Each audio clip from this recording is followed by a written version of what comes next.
नमस्कार. गोष्टींच्या वाड्यावर तुमचं मनापासून स्वागत. श्रृंगेरी श्रीनिवास नावाचा एक शेतकरी असतो. त्याची गाय काही केल्या हंबरतच नाहीये. त्यामुळे त्याच्या कपाळावर मोठ्या मोठ्या आठ्या आहेत. तो कमालीचा वैतागलेला आहे. त्यासाठी त्याची मुलं काय काय करतात. अगदी मिठाई सुद्धा खायला घालतात त्या गाईला. पण ती पठ्ठी काही तोंडून अम्मा काढतच नाही. चला तर मग या शेतकरी कुटुंबाला आणि त्याच्या नव्या मांजराला भेटूया. शेवटी एक गमतीदार वळण घेणाऱ्या या गोष्टीत.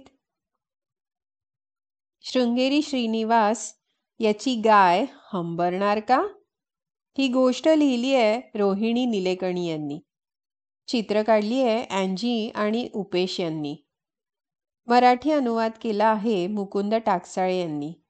गोष्ट प्रकाशित केली आहे प्रथम बुक्स आणि स्टोरी विवर कम्युनिटी यांनी. Licence under CC BY 4.0 licence. आपला शृंगेरी श्रीनिवास आठवतो ना तुम्हाला? केळ्यांची बाग असणारा शेतकरी. एक दिवस तो गुरांच्या बाजारातून एक नवी गाय विकत घेऊन आला. त्याची बायको पार्वती अम्मा म्हणाली, आपण हिचं नाव लक्ष्मी ठेवूया का? पण लक्ष्मीच्या मागे ते कोण आहे बरं? ती होती काळ्या पांढऱ्या रंगाची आणि हिरव्या डोळ्यांची मांजरी. ती आमच्या मागे मागे चालत आली, शृंगेरी म्हणाला. आपण हिला मनुली म्हणूया, त्यांची मुलगी उमा म्हणाली. दुसऱ्या दिवशी शृंगेरीने लक्ष्मीला चरायला नेलं. मनुलीही तिच्या पाठोपाठ गेली. इतर गायी उत्सुकतेने त्याच्याकडे पाहू लागल्या.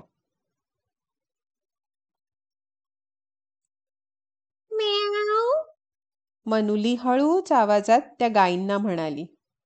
अम्मा अम्मा. त्या गायींनी शेपटी उंचावून आणि हमरून तिचं स्वागत केलं.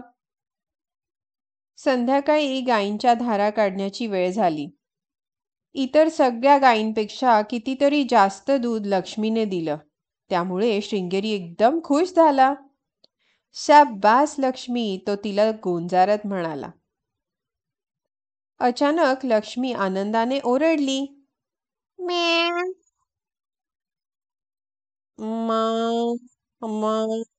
नाही बरं का? तर दणदणीत आवाजातलं म्ये. सगळ्या गायींनी कान टवकारून तिच्याकडे पाहिलं. असला गमतीशीर आवाज कोणी केला? अम्मा. आश्चर्यांनी साऱ्या गायी ओरडल्या. लक्ष्मीने गाण्यासारखी तान घेतली. मनुलीही हळूच गुणगुणली. शृंगेरी कोड्यात पडला. ही गाय म्याव का करते? कुणास ठाऊक, पण असू दे, पार्वती अम्मा म्हणाली. थोडी वेगळी आहे ही. कदाचित त्या मनुलीने तिला तसं शिकवलं असेल. पण ती दूध किती देते बघितलं ना? दुसऱ्या दिवशी परत तसंच घडलं. लक्ष्मीने भरपूर दूध दिलं आणि गाईच्या मोठ्या आवाजात म्हणाली, म्या. मनुली तिच्या पाठोपाठ मांजरी आवाजात म्हणाली, म्या. लक्ष्मीचे हे मांजरणं दुसऱ्या गायींना अजिबातच आवडलं नाही. अम्मा. त्या लक्ष्मीला जोरात दटावत हंबारल्या. अम्मा अम्मा. त्यांनी लक्ष्मीकडे रागाने पाहिलं आणि दूध द्यायला स्पष्ट नकार दिला. शहाण्यासारखं दूध द्या बघू, शृंगेरीने त्यांना विनवलं. परंतु सर्व गायींनी त्याच्याकडे पाठ फिरवली. जणू त्या म्हणत होत्या, नाही, बिलकुल नाही. आता मात्र शृंगेरीला या चमत्कारिक गायीचा राग आला. कपाळावर त्याच्या खास आठ्या घालून तो म्हणाला, मी लक्ष्मीला परत बाजारात घेऊन जातो.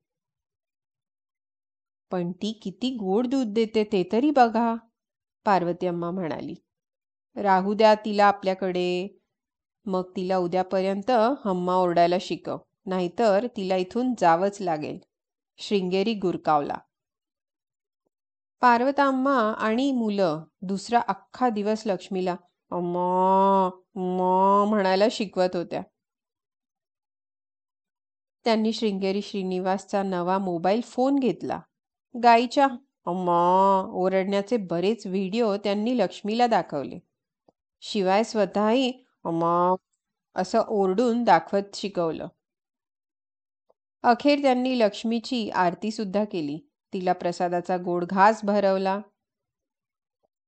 देवासमोर हात जोडून त्यांनी प्रार्थना केली. देवा, या लक्ष्मीला अम्मा अम्मा ओरडण्याची सुबुद्धी दे. आता शेजारी पाजारीही मदतीला आले. शिवाणानं तिच्यासाठी ऊस आणला.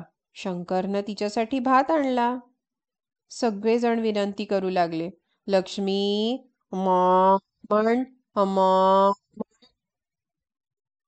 सारे जण आपलं एवढं कौतुक करत आहेत, आपल्या भोवती नाचत आहेत, हे लक्ष्मीला फारच आवडलं.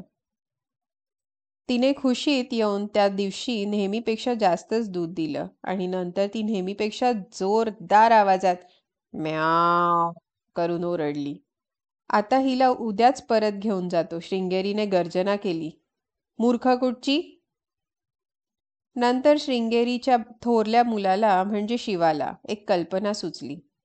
अम्मा, आपण असं करूया, लक्ष्मी आणि मनुली यांना सध्या तरी घराच्या दुसऱ्या बाजूला ठेवूया, तो म्हणाला.